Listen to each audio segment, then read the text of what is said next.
Good afternoon, everyone. Good afternoon, dear colleagues.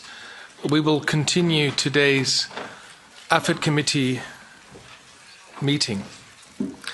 I am pleased to welcome the Commissioner for Enlargement, Ms. Marta Kors, who will present the 2025 Enlargement Package. Commissioner, a warm welcome to our committee.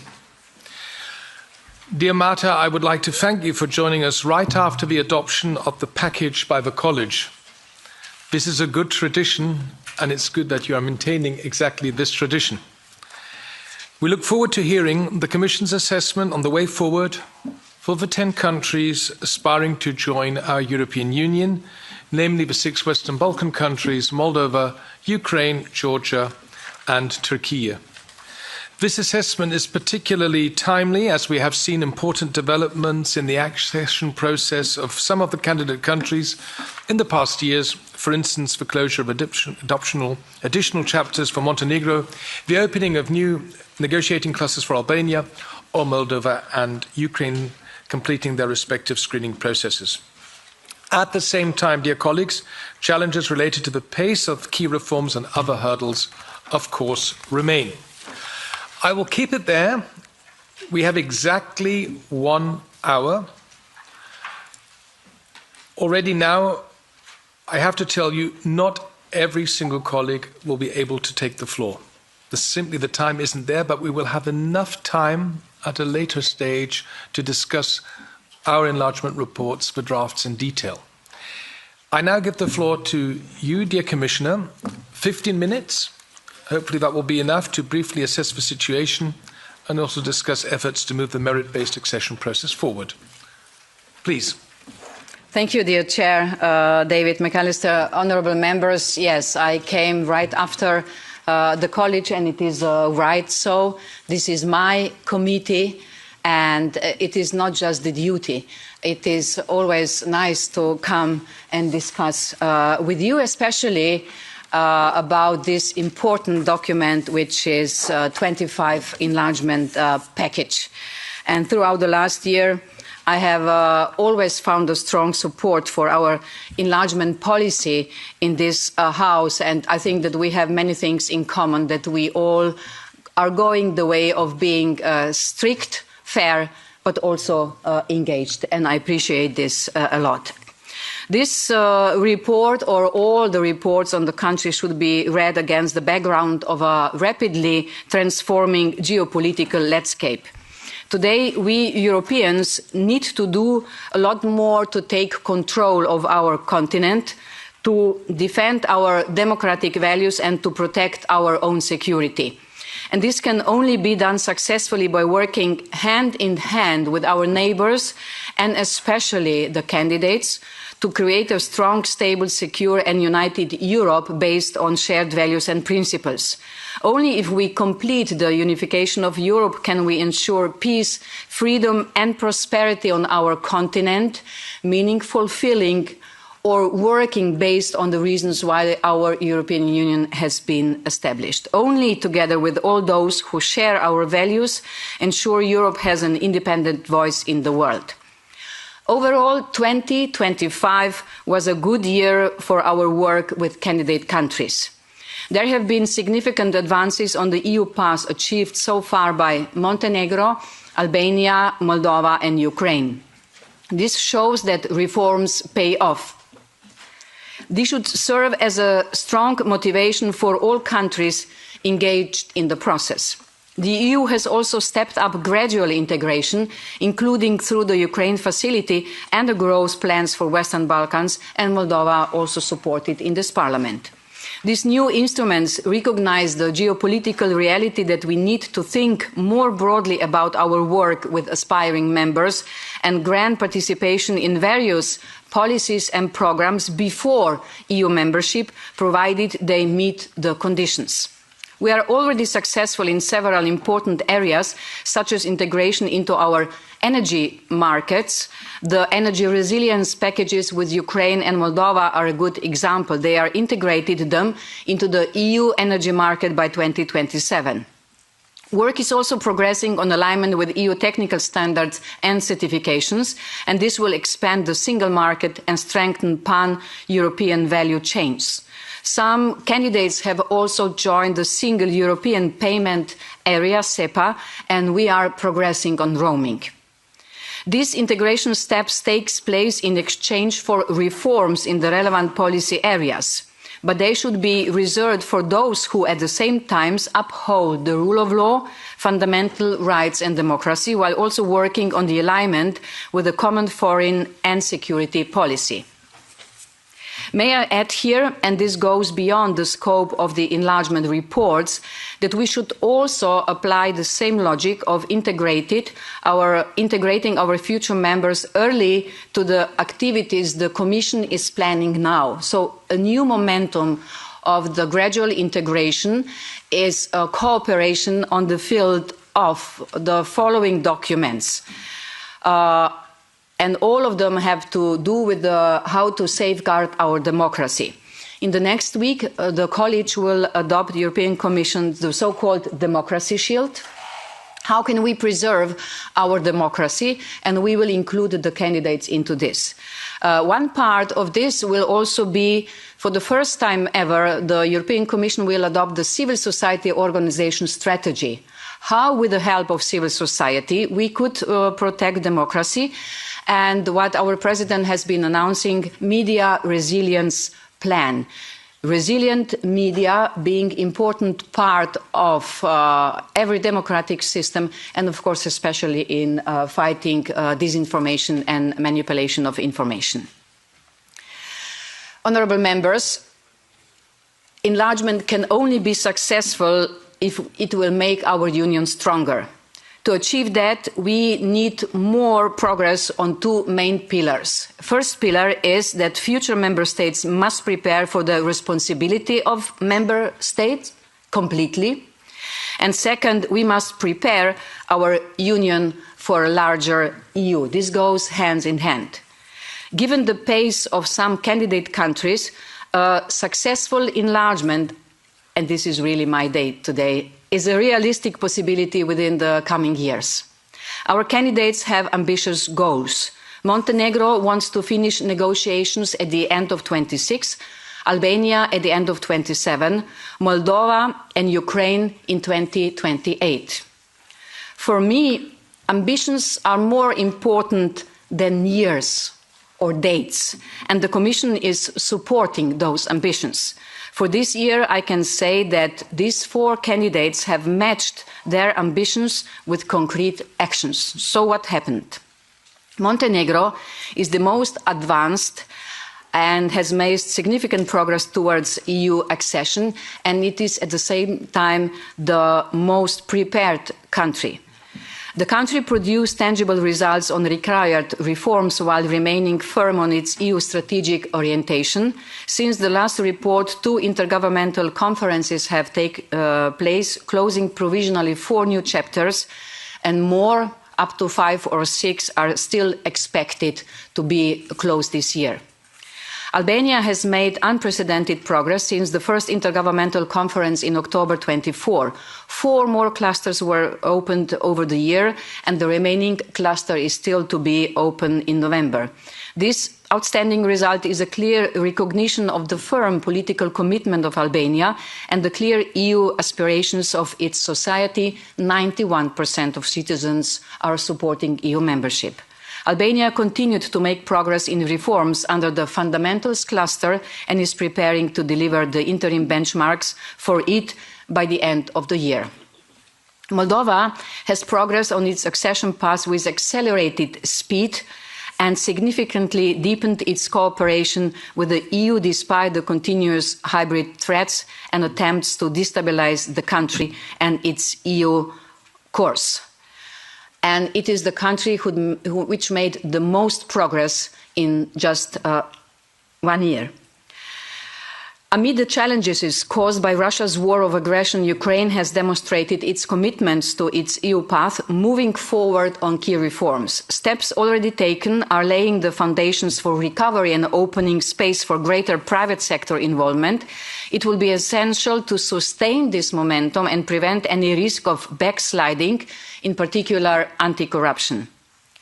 The screening process with Moldova and Ukraine was completed, and the Commission will continue its work to put the Council in the position to be able to open all the clusters by November. And I really hope that this will happen, because we always say that this is a merit-based principle. So when we say that if the member states are delivering, and I can really prove, or I have proofs with this report that they are delivering, then EU should deliver too. Bravo. In Serbia, the authorities continue to declare EU membership as their strategic goal, but the actual pace of implementation of reforms has slowed down significantly.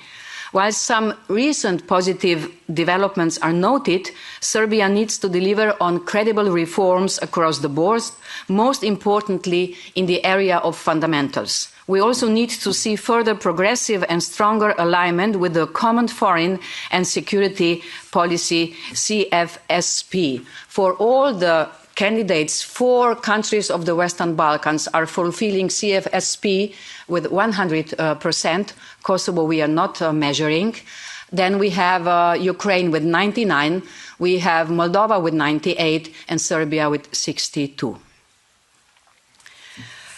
It also needs, Serbia, more proactive and objective communication on its EU accession process, and must avoid anti-EU rhetoric, also against the members of the European Parliament. Serbia is expected to overcome the standstill in the area of judiciary and fundamental rights, and urgently reverse the backsliding on freedom of expression, on freedom of academia, as well as ensure progress on the electoral framework. This also is something what the citizens of Serbia are requesting. Bosnia and Herzegovina faced political tensions with the end of the ruling coalition and a stalemate in reforms. However, in September 25, Bosnia and Herzegovina submitted its reform agenda to the Commission for Agreement. Following the recent institutional changes in the Republika Srpska entity, the country has now an opportunity to progress on its EU path with, in the first place, the adoption of judicial reform laws and appointment of chief negotiator. Then we could start soon. North Macedonia, as I have said, kept full alignment with the CFSP, and the technical work on the roadmaps and the action plan linked to Cluster 1 continued, but the country has not taken decisive steps to advance in the accession negotiations process over the last year. It has to amend the constitution according to the Council conclusions from 2022 to advance on its EU path. Kosovo remained committed to its European path, but progress was stalled by domestic politics, notably elections and protracted political deadlock afterwards. Turkey is a candidate country and a key partner sharing the same strategic interest in the Eastern Mediterranean, as well as in the Black Sea region, where we work together on cross-regional connectivity agenda. At the same time, the continued deterioration of democratic standards, the rule of law, the independence of the judiciary, and respect for fundamental rights remains a matter of considerable concern. Accession negotiations have remained at a standstill since 2018. In Georgia, the situation has sharply deteriorated, with serious democratic backsliding, as never before in one of the candidate countries. We saw a rapid erosion of the rule of law and severe restrictions of fundamental rights. Georgian authorities need to urgently reverse their course to respond to their citizens' demand for a European future.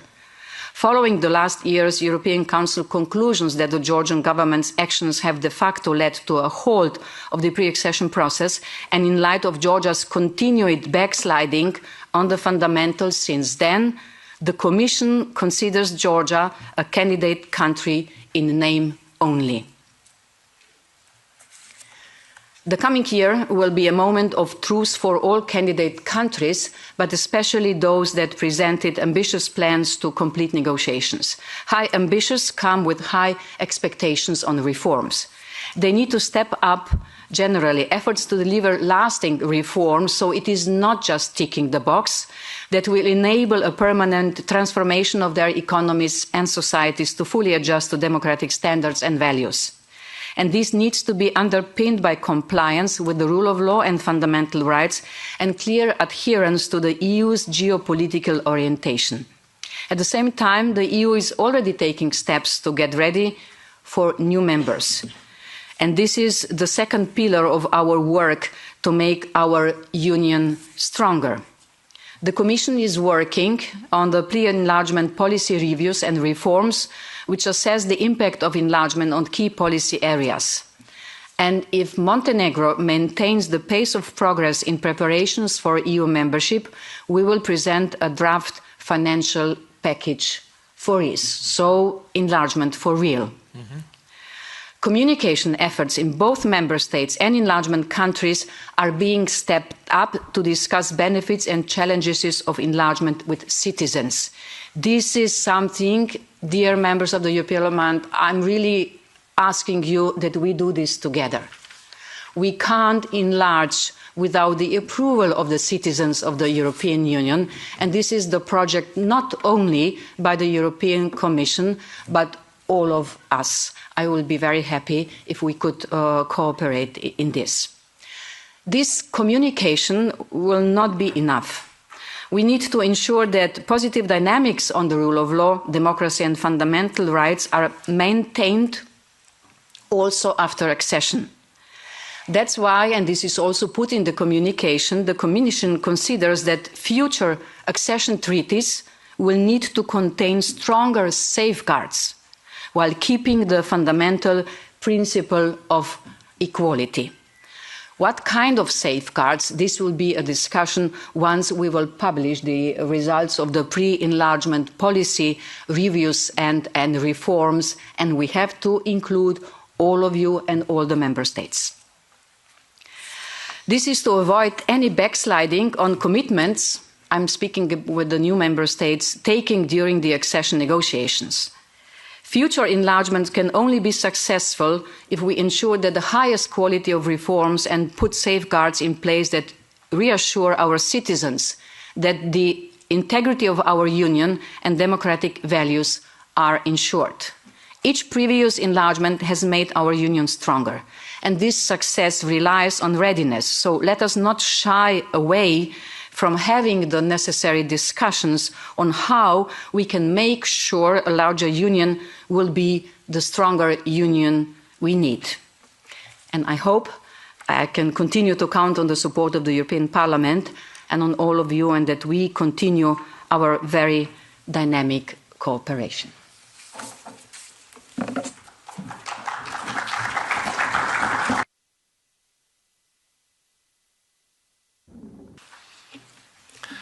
Thank you, dear Commissioner, for your presentation.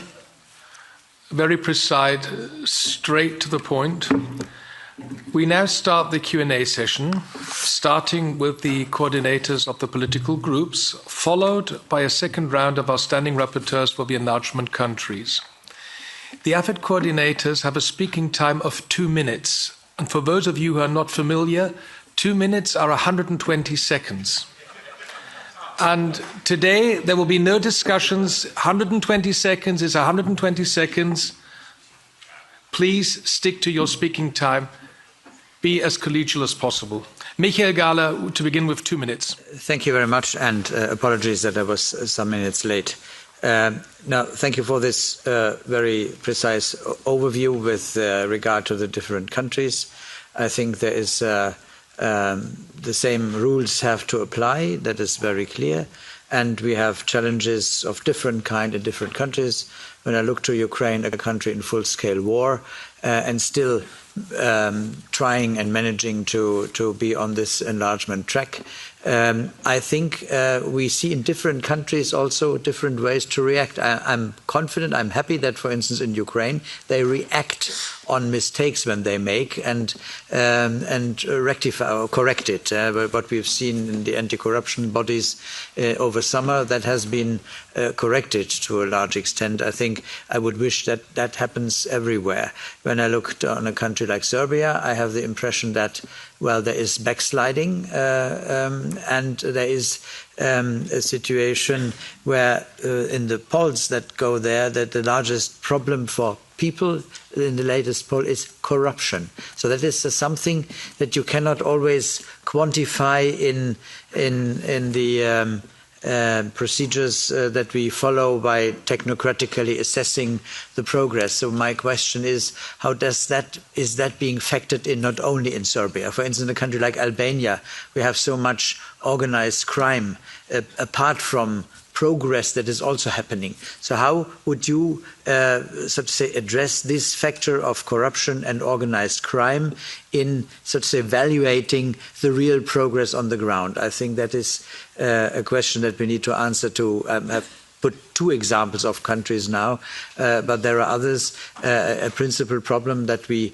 need to address in order to keep also the citizens with the process in these countries. Thank you. Thank you, Michael. That was exactly 2 minutes. Nacho Sánchez Amor for the S&D Group. Gracias, David. En esta intervención más genérica querría, I'm speaking Spanish, colleagues. Querría recordar algunos principios esenciales sobre el conjunto de la operación política. El primero es que la geopolítica puede desencadenar el apetito o la ambición por la ampliación, pero el proceso es como es. Y, por tanto, hay que distinguir siempre las circunstancias geopolíticas que históricamente han conducido a una ampliación, las dictaduras del Mediterráneo, la caída del muro, y otra cosa es el cumplimiento de los requisitos, porque a veces en los discursos públicos de los países candidatos se mezclan este tipo de lógicas. Y otra cuestión relativa a la metodología, comisaria. Si realmente la ampliación es el objetivo político, uno de los objetivos políticos esenciales de nuestra política exterior, en un mundo en el que todo el mundo busca reforzar sus alianzas, habría que remover cualquier obstáculo formal que dificulte el proceso. Han aparecido, sin base en los tratados, exigencias de unanimidad que yo creo que deberían removerse o intentar removerse.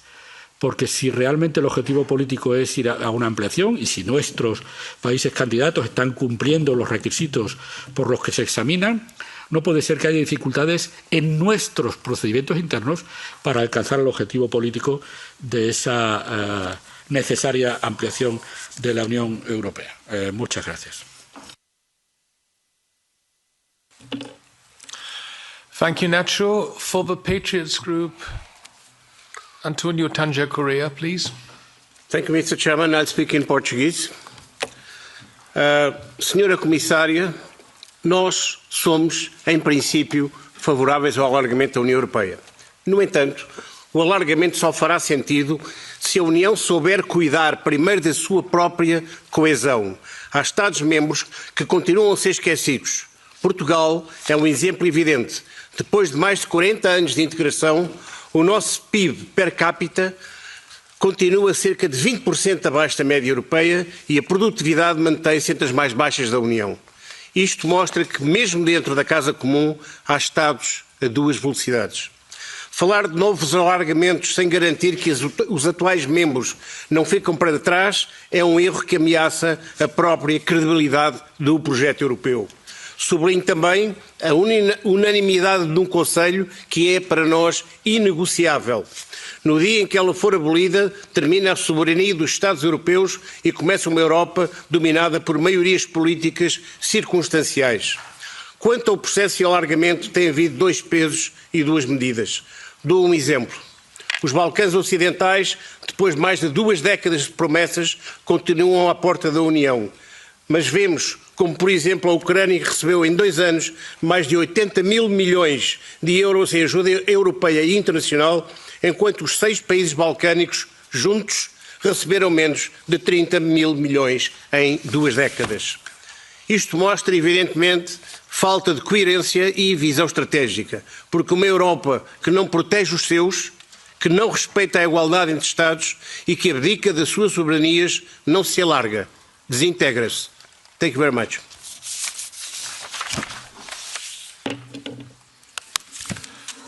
Thank you.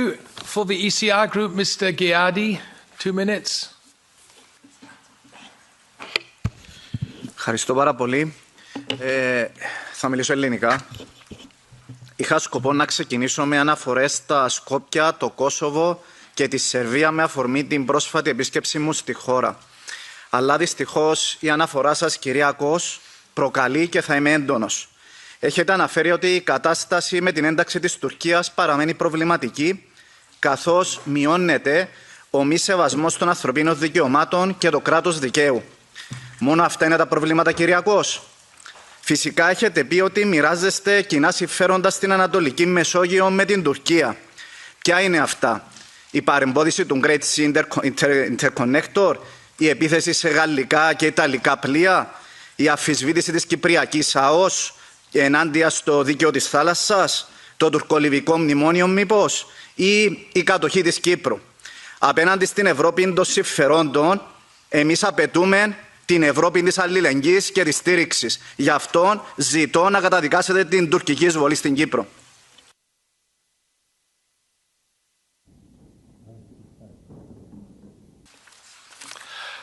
Thank you, Mr. Ghiadi. And for the Renew Group, Petros Ostrevichus, 2 minutes. Thank you, David. Madam Commissioner, dear Marta, thank you so much for your personal dedication to the cause of the European enlargement. Once you speak and you present the enlargement package, I have a feeling that we are going from the narrow road to a kind of the highway. A highway well marked and well prepared for our advance. Congratulations. So, individual and personal responsibility, political engagement is so important for enlargement. It brings really a clear indication for all of us. I feel that kind of the spirit of Copenhagen from 1993 is well back to the European Union.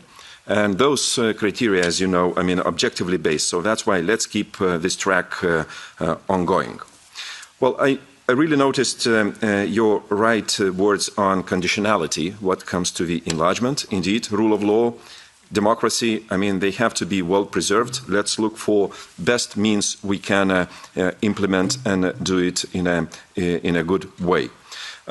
Madam Commissioner, I wish to ask you a bit more on this gradual integration, as you mentioned, on certain markets, which is really practical for member states.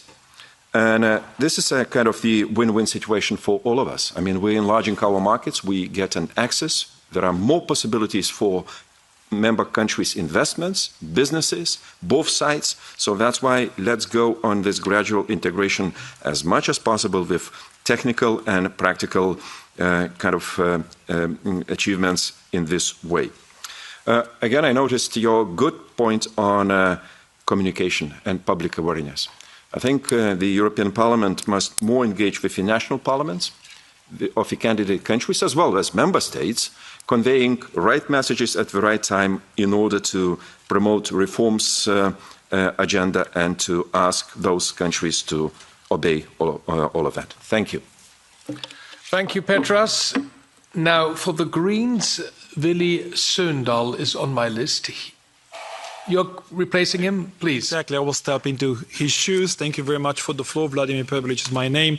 First, thank you for the presentation of the reports. It is absolutely vital that European Union enlargement policy is again in the very heart of our political agenda, and this is truly a now or never moment to deliver on our commitments, primarily regarding the Western Balkans, and to finally complete the European integration. However, there are three countries that I'm really interested in. I have three questions regarding that. The first one is North Macedonia. It was coupled with Albania in the accession process. While Albania is now opening all the negotiation chapters, Skopje remains effectively stuck. Do you see any positive signal or concrete steps in this report regarding the opening of North Macedonia accession talks? And can Commission do more to help unlock the process and restore fairness and credibility to European Union enlargement? Is there any prospect for the stronger push regarding the constitutional amendments agreements? The second one is Bosnia-Herzegovina. Reform agenda is incomplete with no chief negotiator, and it seems that EU so far is not sufficiently good carrot in quotation mark to push the political elites to deliver. Americans have lifted sanctions on Dodik and all related entities. Do we, as European Union, have an effective plan, or we will just pretend that the escalation by Narodna Skupština in Banja Luka is a positive signal itself? And finally, Serbia. This is the example where concentrated European Union pressure finally moved some things on. Our EM Council is close to be finalized and the voters' registry is moving.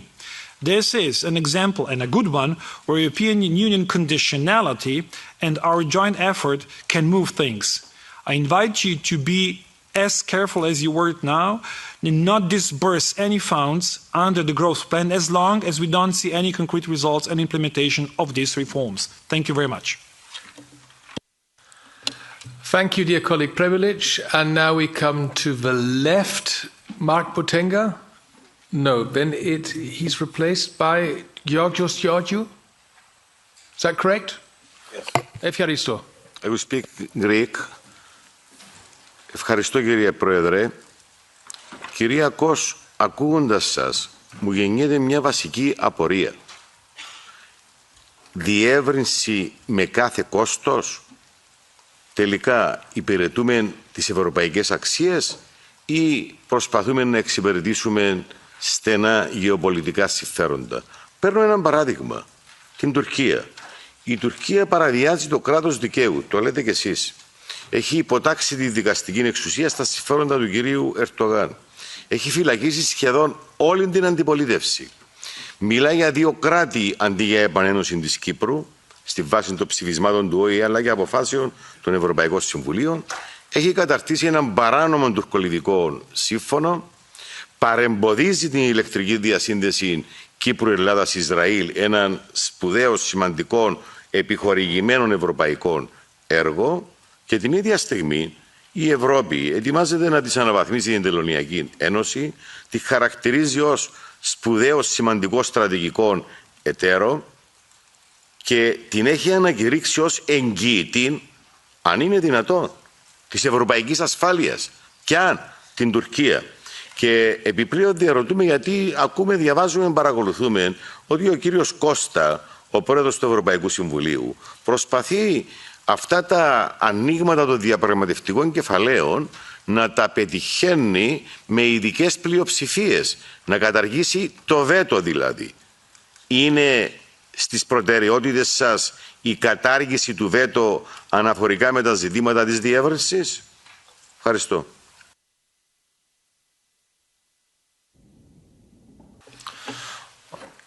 Thank you very much. For the ESN group, is somebody present? That is not the case. Then we come to our standing rapporteurs for the individual countries, also 2 minutes each. And the first is for Albania, Andreas Schieder. Thank you, David, and thank you, Madam Commissioner, to be with us and to present the report. And I have to say again that I had the feeling the last decade was somehow a lost decade because we did not proceed on enlargement intensively enough. But I'm happy to see now that there is enthusiasm and also progress, but also, let's say, a realistic and critical view on the situation. As I'm standing rapporteur on Albania, and I just recently, last week, had been there for a whole week also in Albania, I see a huge enthusiasm to reach this 2027 goal. And I think it is important to have such a timeline because it creates the pressure on the political system, on the administration and bureaucracy, but also on the society itself, because it's not only about implementing laws. I think they have to implement 500. It's also to make that these laws are at the end functioning and making the country better. And there is a lot of issues, like Michael mentioned, organized crime, fighting corruption, where they did huge things. already with the vetting process, but also in other issues. So I wanted to mention also social healthcare and economic issue, which I think we should also take more into our viewpoint. And second point, I think also we have to look on the public opinion, less in the enlargement countries, but also in our European societies.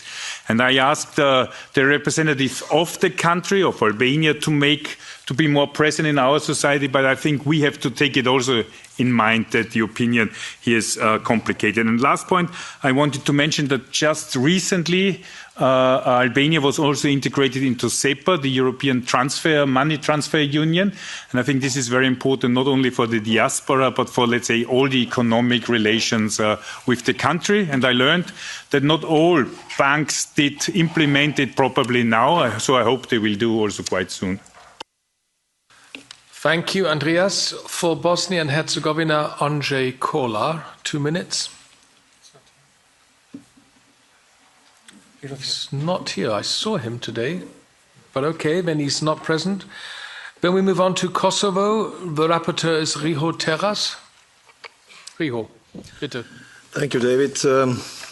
Commissioner Kos, I would first like to thank the European Commission for publishing the enlargement package.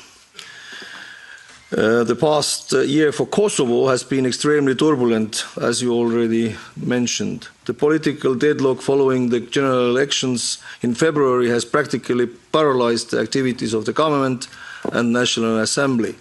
However, the recent local elections were very positive.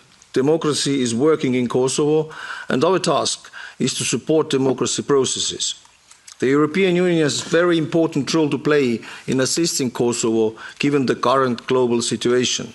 In this context, I want to stress the importance of the EU growth plan for the Western Balkans. For the growth plan to succeed, it must be inclusive and merit-based. Kosovo must be fully involved and treated on an equal footing with other Western Balkan partners. The necessary reforms depend on our assistance. It is therefore extremely important that punitive measures imposed by the European Union are lifted immediately. Why is it that the EU waiting for lifted measures and establishing again fair situation towards Kosovo? I would also kindly ask not to place the responsibility on the member states and the lack of consensus among them. The measures were defined not by them, but by the European Commission. Kosovo has shown remarkable resilience and commitment to its European path. It has maintained public order, ensured democratic continuity, and demonstrated willingness to cooperate with EU institutions. It is now up to us, the European Union, to respond the same level of political courage and consistency. Thank you. Thank you. In the meantime, Andrzej, you're back. We were waiting for you. Bosnia and Herzegovina, 2 minutes. Thank you. Honestly, Chair, dear colleagues, dear Commissioner, I don't have a question, maybe rather a comment. Speaking about enlargement, I think is getting harder and harder, both inside the EU and outside the EU, because whenever I speak about enlargement to anyone, be it EU citizens and be it people from the candidate countries, it seems to me that they less and less understand the importance of enlarging the EU.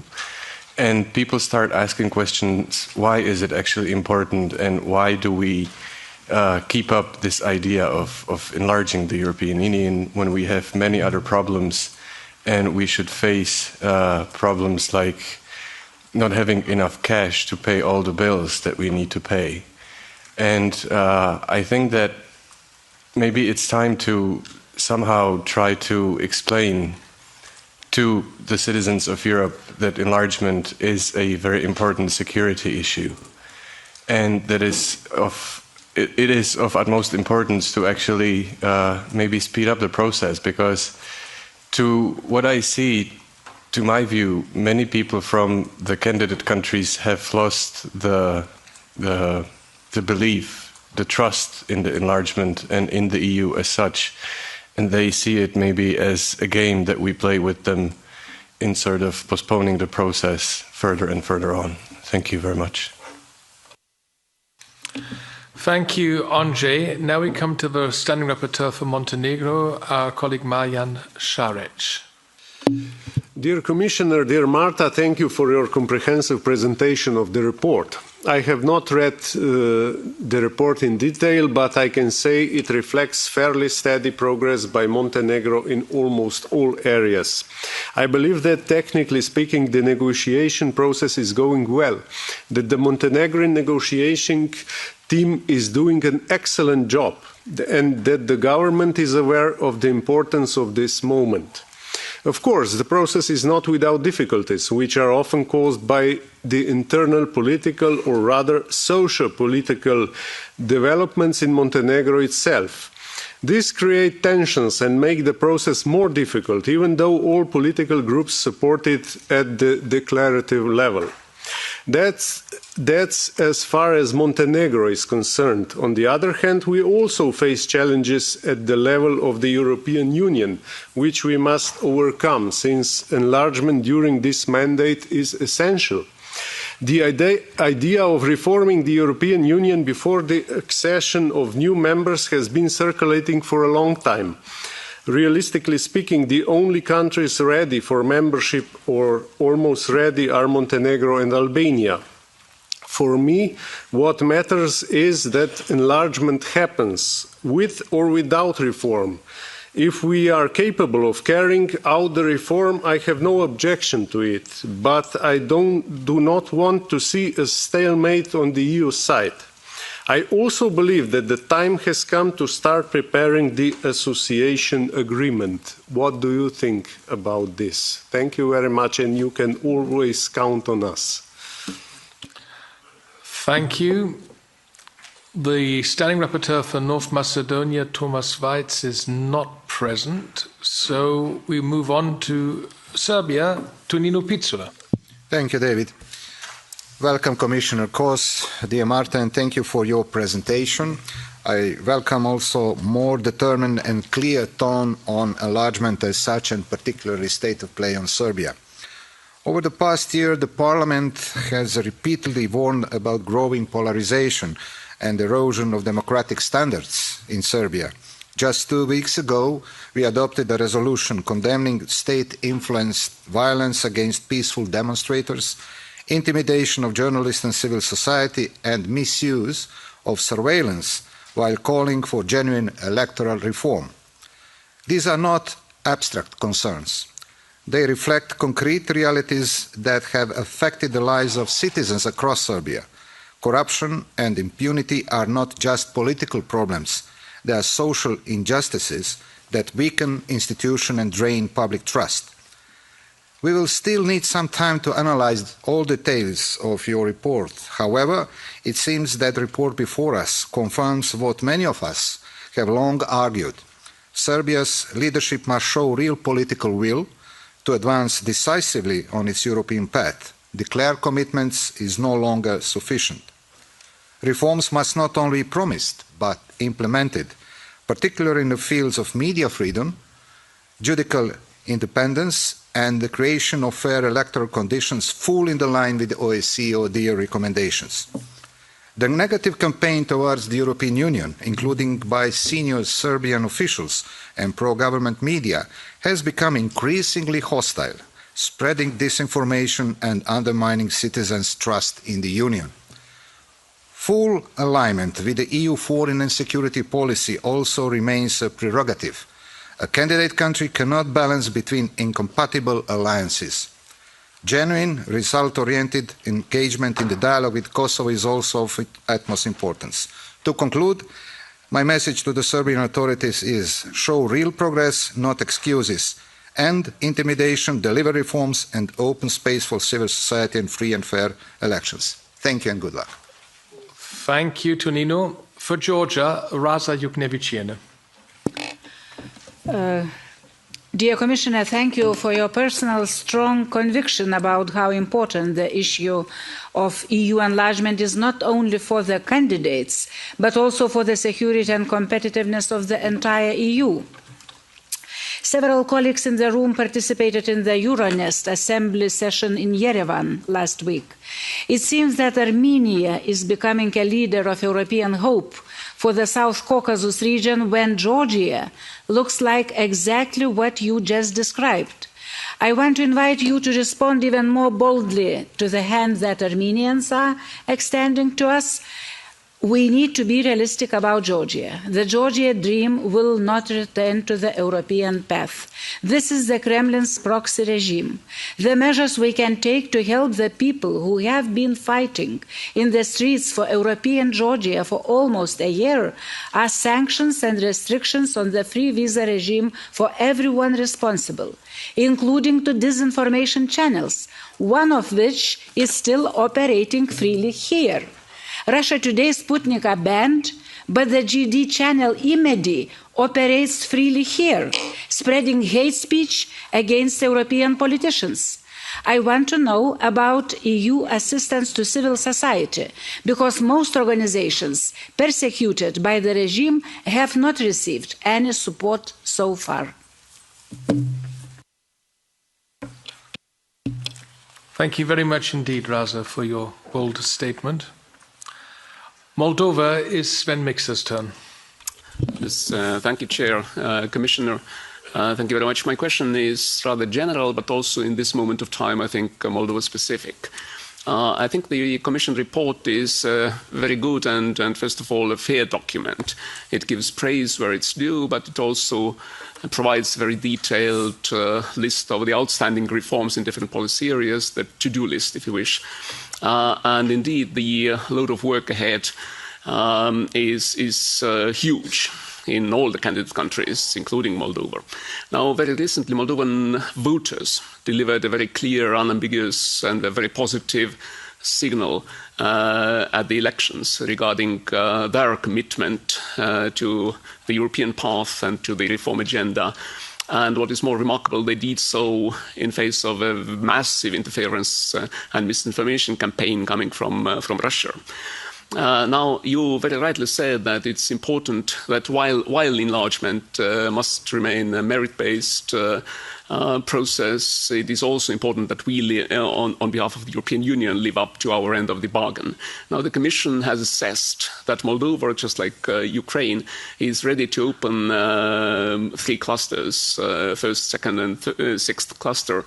And we know that the political decision to do so is not solely in the hands of the Commission, nor is it in the hands of this House.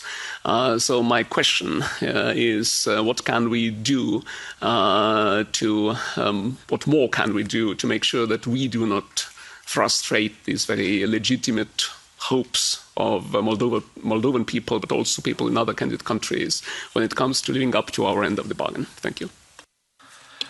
Thank you, Sven. Now, Michael Gahler is also the rapporteur for Ukraine. Do you want to add something? Then now. Well, briefly only. I mean, it's the only candidate country in full-scale war. And still we follow, and rightly so, we follow a quarter-wise implementation of the Ukraine facility in exchange, also financially, in exchange for implementing the necessary reforms. And insofar, we have a leverage and are not giving money for free. How would you assess their ability that in spite of the war, they can actually not only pass the legislation in the Verkhovna Rada, but also implement it on the ground? I mean, we are aware of the situation of bombardments and so on. So how do we factor this aspect in?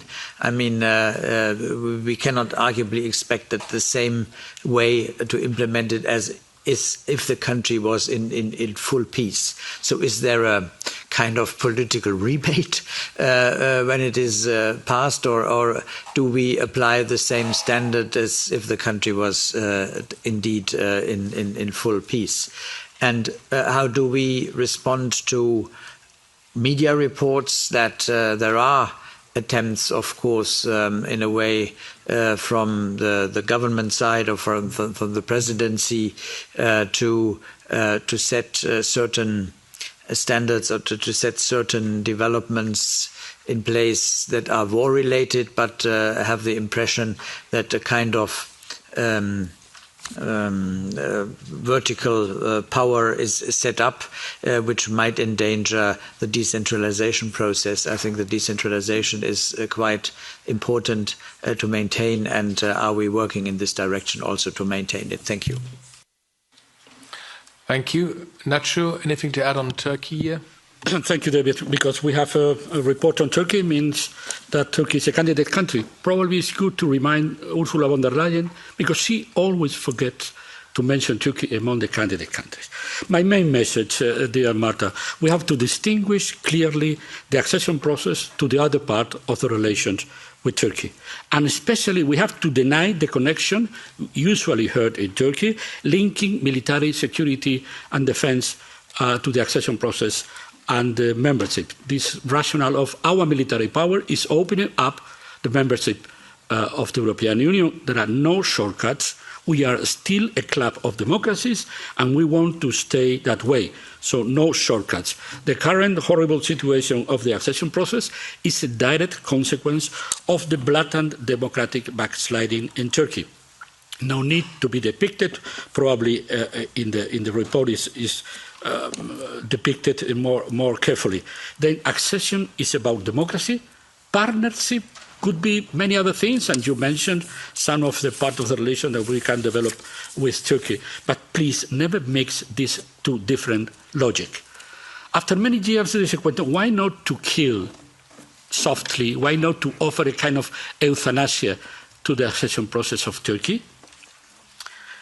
Because against all odds, there is in Turkey a vibrant, suffering, pro-European, pro-democratic civil society. And to close formally the process is to kill the hope of many millions of Turkish citizens wanting to join us after completing, for sure, the accession process. In the meantime, thank you for your report. I'm ready to engage with your services if needed to complete the complementary report of the European Parliament. Thank you. Thank you. That concludes the statements of our standing rapporteurs. Dear colleagues, it's already 5 minutes to 2. We want to give Commissioner Kroes the possibility to answer to some of the questions for 10 minutes. That's why I'm very sorry, I'm awfully sorry, but we cannot give the floor to any further colleagues. Commissioner, it's a very busy day. We would like to thank you that you came directly after the college meeting. That wasn't always the case in recent years. We appreciate that very much. It's a very busy day for you. I know you have to leave on time, so you are now at the floor for roughly 10 minutes, and then we close this meeting. Thank you so much, Mr. Chair, dear members. I'm sure we will have enough possibilities in the future, because this report will be with us for the next year, until the next report. But generally, what I want to say, of course, I wasn't able in 10 minutes going through the whole report, country by country, very shortly, to name all generally why we do these reports. And I will just tell you, there are thousands of hours of work. We have been working across 33 DGs and more than 10 EU agencies to deliver something what we really can count on. So this is for me a very important tool. First, to see where the countries are, what is their progress and what needs to be done. And when we are critical in some cases, these are our candidate countries. These are my candidate countries. We do these recommendations, or we are critical because we want them to advance. It is not that we give hope on any of the candidates. But of course, they have to deliver. And both sides, as you have been saying, so it is merit-based, what we want from them, and we are really demanding, but they also have to deliver. Mr. Gahler, yes, indeed, corruption is a red line across all the candidate countries. So our focus is on track record. We follow precisely the figures with the indictments, prosecution, and so on. So because anti-corruption field is in the fundamentals, meaning that we cannot close negotiations without once again going very, very much into deep. Yes, there was a setup in Ukraine. They have been doing this much better. I am full of admiration for Ukraine. As you have said, this country is at war and is delivering on the reforms. Sometimes they come some month later, but this is not a problem.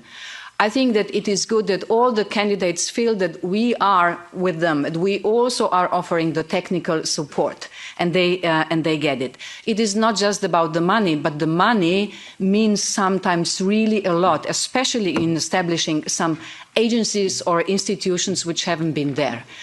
For me, the most important insights, one of from Moldova, Sven, has been that Moldova has been successful now for 5th consecutive time, especially because already stronger institutions who can defend democracy.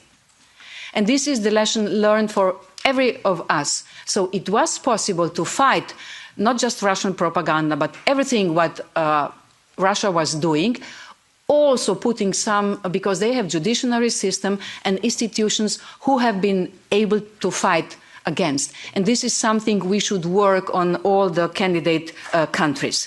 Methodology, dear Nacho, I like you for this, indeed. If we want to deliver, we have to think about, is it really necessary that for 150 steps in the accession process, we need unanimity? We should stick to unanimity, giving a status and finishing. I will fight for this every time. But for sending a letter, so one of the solutions which could be now enabling Open Cluster 1 or all the clusters for Ukraine and Moldova would be that we would get a mandate commission from the Council that we can go on the working level. You know, when I was in Ukraine the last time, I told Ukrainians, you don't need Orban to do the necessary reforms. And we can help them. I hope that we will be able, together with the presidency, reach this agreement that on the working level, we can go on working cluster by cluster. And when all the conditions will be met, then we open also officially. It is indeed a lot about security. We should communicate this much more. And also, Andrzej, I agree that we should also work on the trust.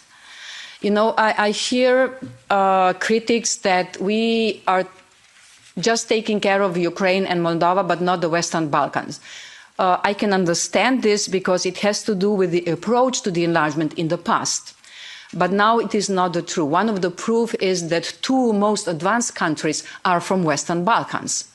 And speaking about the absorption capacities, Montenegro has 600,000 people. This is like Antwerp. Albania has 2.4 million. This is like Rome. Don't tell me that we are not capable to absorb 3 million of citizens. If they fulfill all the criteria, this will not affect our finances, our agriculture, but we have to deliver too. So it will not happen all at once. All the candidate countries, if we keep Turkey outside, since we are not negotiating, it is 60 million. Without Ukraine, which will have a special, we will see what we will do when we will do the accession treaty, then it is 19 million. If we leave out Kosovo and Bosnia and Macedonia, where we even haven't started yet, so we're speaking about roughly 5 million. Are we capable to put them in? I think we are, under the condition that they, of course, deliver. Petras, I agree with you. We go somehow back to the Copenhagen criteria. Stable economy, institutions who are ready to defend democracy, and the third, who are ready to survive on the European market. And of course, I'm the first one who is concerned about the concerns in the member states. We cannot do the enlargement against the citizens of the member states. But we have to also explain clearly what is a real problem and what is not a problem. And in Bosnia and Herzegovina, Vladimir, yes, we have a plan. And this plan is to Dayton was good to stop the war, but the decision-making process embodied in Dayton is not exactly positive, has influence on the what is going on there. But we are on the good process, and perhaps we will make a breakthrough in this year. Oh dear Rasa, Georgia. I'm telling that I'm so proud that we have helped Moldova fighting the disinformation or fighting this autocratic system who would like to see us fail. I'm sorry we didn't do this for Georgia, and I agree with you, it is lost. That's why, yes, Armenia, we should help. This is the other part. It is not a candidate country, yes, but let's talk about this in the future also. How will we prepare, dear Marian, for Montenegro? You are very lucky because your country could be the first in the EU, and Mr. Shida also. So, of course, we will do and prepare a special financial package, and once the advancement it will be really great, then, of course, we will also have to prepare the accession treaty. Serbia. Yes, we are very critical, but at the same time, I'm offering the hand. You can get everything from us, because being a candidate, it's commitments both sides, but they have to deliver. And, of course, alignment with the CFSP and really stopping, and this is no criteria in the accession process, but I can't hear any more politicians from Serbia accusing the EU standing behind what's happening in Serbia. And I will fight that this disinformation will stop. Otherwise, there will be consequences. I don't know if I answered all, but really I'm looking forward to all the exchanges, and please follow what is going on in the countries. I like your support. I like being challenged with you, because I see this as our common project, Mr. Chair, not just of one commissioner or of the Commission, from all of us.